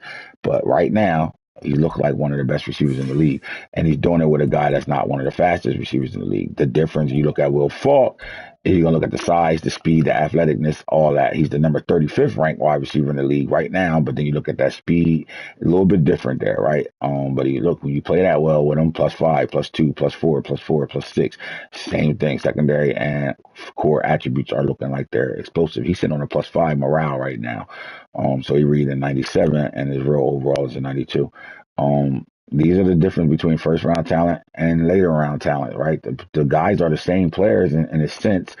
Abilities and overall matters when it comes down to who you pick higher, or if you might even steal a guy like this late if you could. I doubt you can get a 6'5" guy with that type of speed in the third, fourth, fifth round. But they made moves to move up to get this guy, and that's that. But Finney comes in the league as an unknown to a known. This is a name you got to remember and talk about because he's doing it with the best of them, right?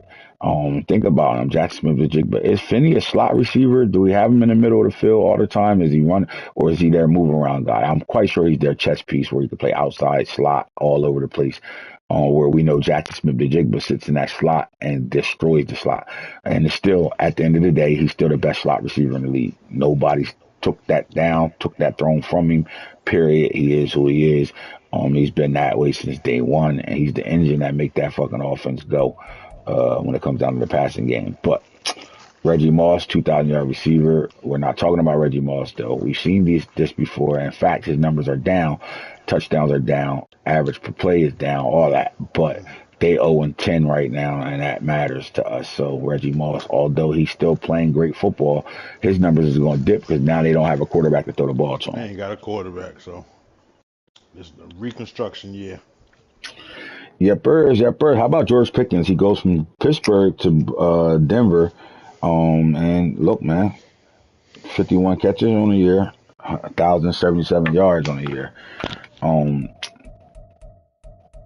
1343 for Jackson with the 20 touchdowns. Pickett, you got Kai Fo backing it up again. He did this last year, 98 catches on his way to 100 catches.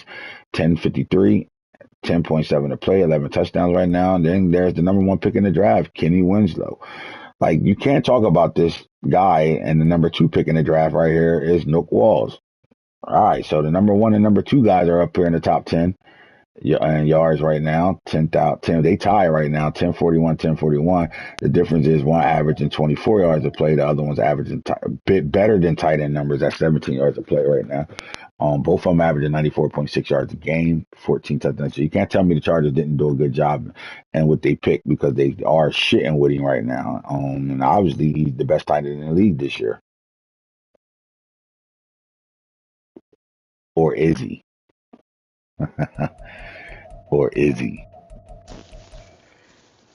Because Kyle Pitts is having a great year with Lamar Jackson. You know Lamar throw the tight ends though, so He doing his thing. You showing he was worth it, worth them pick. how many of you guys play Kevin Winslow and realize that at 6'9" he's fucking really hard to stop? I haven't played it, so I don't know. But how much of a problem has he been to some of you guys that played him? I don't care what y'all score end up being. I just want to know, does he cause a problem for you? Did he cause a problem for your defense? Would he have got that big one versus the Raiders if he ain't have him? Would he? I mean, it Brandon, sound like I to me don't they know. ran the ball on the Raiders. Oh yeah, so he ain't do He nothing. only had 4 catches. He had 1 catch for 24 yards and a touchdown in that game, though. Mm. Prime time player. Prime time player. All right, man. So we're looking at I the like them receivers right now. Raptors. Yards Wild, Kyle Pitts, Jamar Chase, CeeDee Lamb, James Williams. All right. Let's go to this defensive side of things right now. And we're looking at Devin White with 99 tackles, Bryson Peterson. Let's look at Bryson Peterson, 5'11", 202 out of Miami. Now, I told y'all Miami made the college football playoffs last year, and I told y'all they won a championship last year. So you get a Miami guy, you're getting a guy right now. Let's take a look at him. On star, but 93 speed, 80 zone. All his numbers are true numbers except for the +3 on awareness right now. He's the 20th ranked safety, strong safety in the league as a rookie. That's very impressive. Mm. That's a fucking win. And let me ask you this, right? Because a lot of us judge your draft off of if you drafted a superstar or not, but that's always not the case, man. Because we know as well as I do know this, the abilities matter. But I've seen a lot of star players be really good star players, especially when they got high overalls already. This I guy's just seen 88. Hoodie win a Super Bowl with a team full of them. Hmm. You want to be honest, like so. And there's a difference between having an 88 star. It's not too much of a difference with an 88 star and an 88 superstar, right? Because at the point of, you got to understand this, having the ability on a guy only matters when they are threshold. So if they 90 overall or above, then you worry about that ability. When they're not though, but this kid, I mean, the numbers, women and men lie, numbers don't. 91 tackles, 6 tackles for loss. He got 2 sacks, 4 INTs on the year, 3 deflections, 2 forced fumbles. Let's see if he scored a touchdown on defense yet. No TDs on defense right now. 5'11", 202. This Honey Badger 2. Mm. All right. Let's go look at tackle for losses right now. We got to break this category down. Jalen Phillips with 35. TJ Lindsey back-to-back years of being a guy up here in the top. Greg Russell is leading the league in sacks this year. Superman, that's what we're going to call him. The Super X Factor. Mm. When he's in a regular season, he's not Clark Kent. He's Greg Russell. Superman has landed in Seattle. Jermaine Johnson, the second. Albert's getting the most out of that trade. Big Jordan Davis has been an animal for the Eagles. He's gonna be in Baltimore next year. You think I'm lying? You're gonna be in Baltimore next year. All right. So again, tackle for losses. Let's take a look at the AFC, NFC. Make sure we ain't missing nobody. And the AFC is on Tech, Jarek Phillips. I don't think people realize how good the front seven is for the Miami Dolphins. 28, 27. Kenny Clark with 23. Derek Johnson, man, he had a super freshman year. He's back at it. Sophomore year, 6.5 sacks. All right, the sacks are down in the league right now, period, right? Our highest sack total is 13, and it was like that for 2 years straight. And we're looking at 13 for Greg Russell, 12.5 from Thule, Miles Murphy with 11, Jarek Phillips with 10. We got Micah Parsons with 10.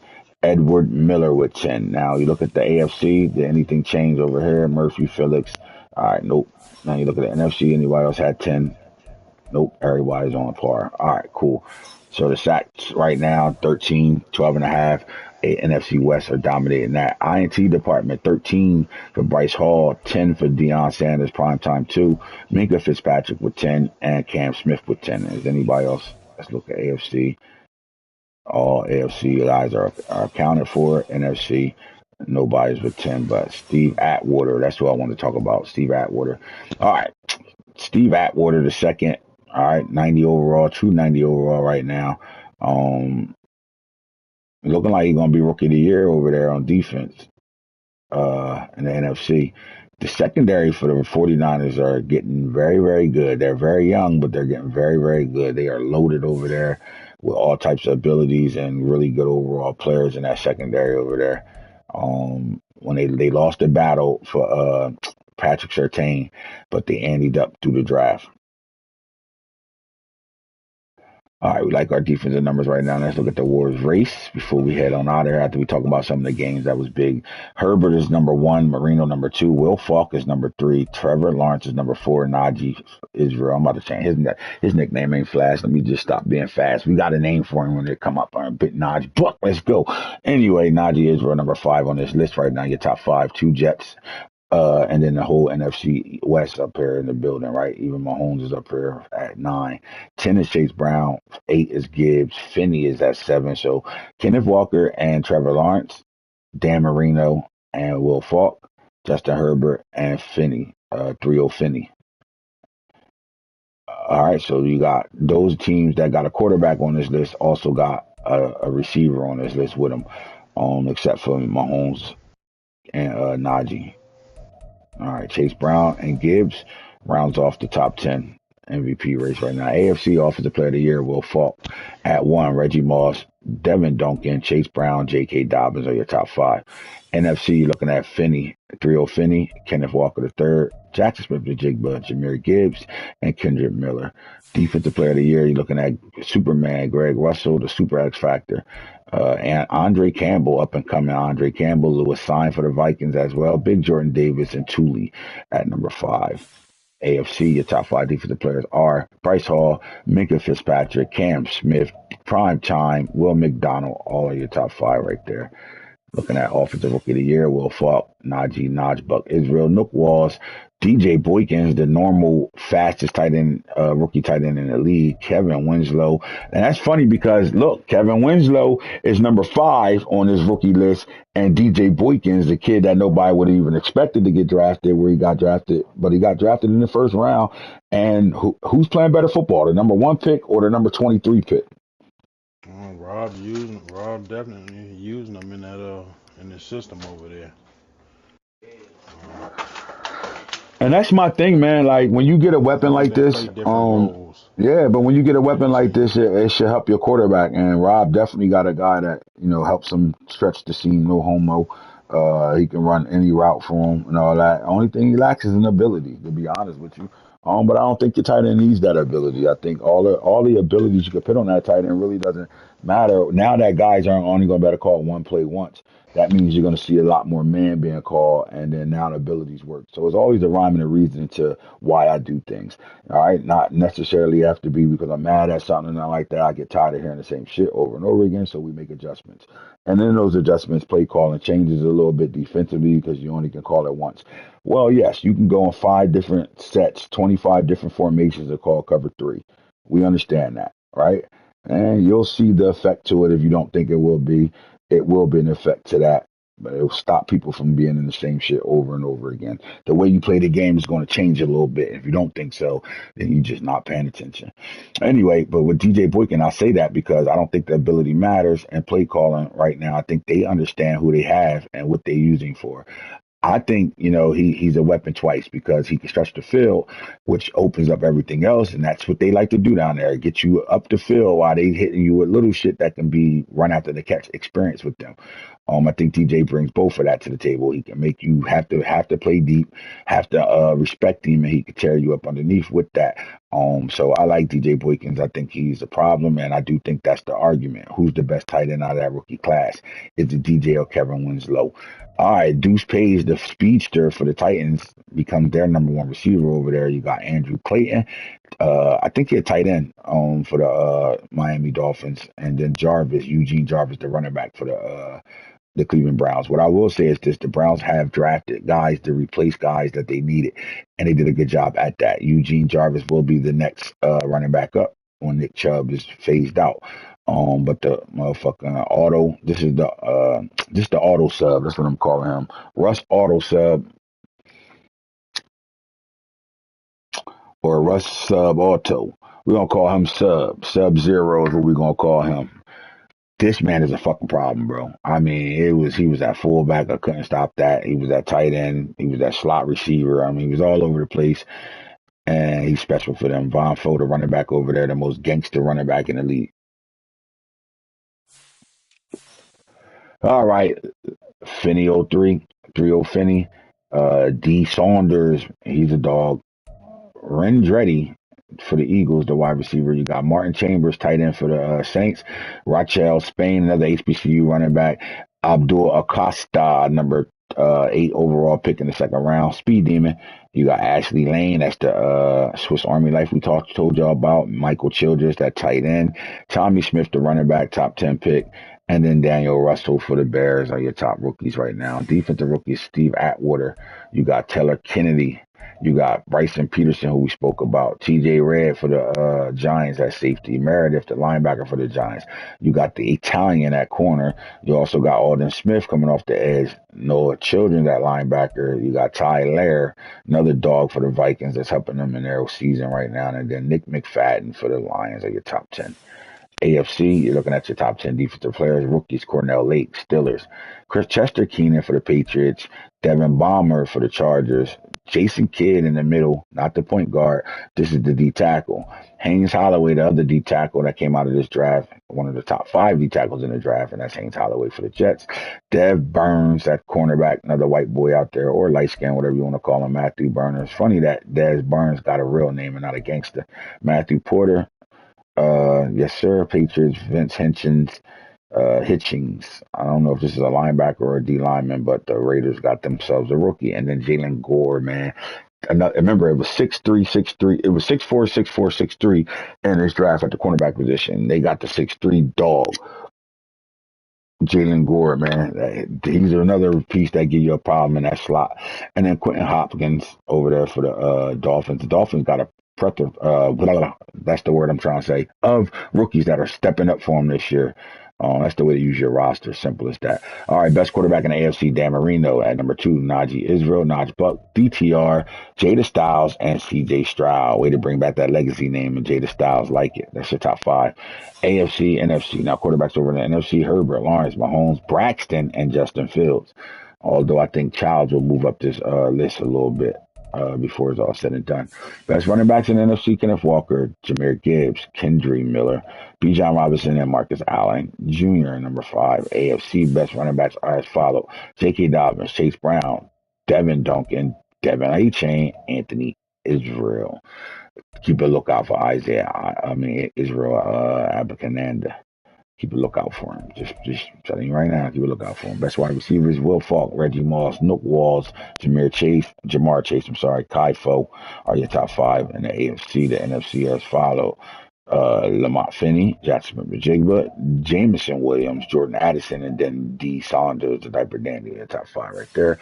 O linemen are as follow: Nate Lincoln, AJ Sweeney, Blake Sewell, Braden Daniels, and then Tyler Smith, top 5 in the NFC. AFC are as follow: you got Nelson Patino for the Browns, Spencer Anderson for the Steelers, Orlando Brown for the Bengals, and then Buddha, the diaper dandy, Buddha Israel for the Ravens.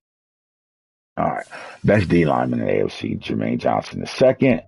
Jarek Phillips, Jalen Phillips, back-to-back Dolphins, Miles Murphy for the Bengals, and TJ Lindsey, the D tackle for the Texans.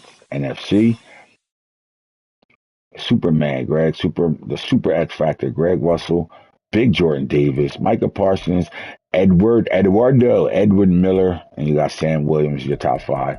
And then in the secondary or linebacker level, Tulia Pututo, Boya Mafa, Robert Bills, all NFC West guys, Yaya Diaby, and then Byron Young. So the Rams, man, they got two guys in the top at that linebacker position. Shout out to those Rams. AFC linebackers are as follow. Will McDonald had a sack. Team Tommy Jones is next. Dolphy Owe at 3, Randy Sinclair, and Emmett Smart. The Dolphins got guys on. Told you they got the best defense, one of the best defenses in the league, if not the best. They be balling on defense. Always got guys making noise over there. Bryce Hall, Micah Fitzpatrick, Deion Sanders II, Cam Smith, Dolphins again, Chester Keenan. Lamar's third round for won't take Chester Keenan's spot now. NFC, you're looking at Andrew Campbell, Lewis Sine, Steve Atwater, Paulson Adabo, and then Taylor Kennedy. They're your top five. Let's get the fuck up out of the stats and awards. We know what the fuck going on there. Let's get to the schedule. Now, are we at the 2-game advance rule yet? Because that matters on a Sunday. We ain't waiting on games. All right. So we know the Bears and Titans. That goes to the Titans. As we go down, we know the Colts and the Lions. I'm sorry. Dolphins played the Lions. Oh my God. I didn't see that score. All right. So Chiefs get the force here. Raiders, Cardinals. That's an important game. I don't know how important it is for the Cardinals, but all right. So that's the game we're waiting on. So right now we only waiting on one game. Go back up and make sure I'm not missing nothing. Nope. All right. So Raiders and Cardinals is the game we're waiting on, and Commanders and Jaguars is the game we're waiting on. So we are at this point right now. We at the 2-game forced advance rule. So Snake, I know you probably did this already, but we need to reach out to these guys to see if they can play any earlier because this game matters right here for sure. And then the Raiders Cardinals, you never know which Hollywood you fuck around, give them the forced win, and this might not matter unless they play it. It matters. So we got 2 games we're waiting on right now. What's up? Let's figure that shit out. Let's get that shit going on right now. All right, fellas. Now, the last thing we'll talk about is it's locked, so I ain't got to talk about that. So, with that being said, the next show you'll see is either the guru telling the teaching to tell it, or we're going. I still ain't seen not one person respond to me with the thumbs up. You guys be missing fucking opportunities. When I usually say respond or comment, it's for a reason. But if you let me know if you guys enjoyed the first Venom show. We wanted to get your feedback on it because it was our best live show we had this disc.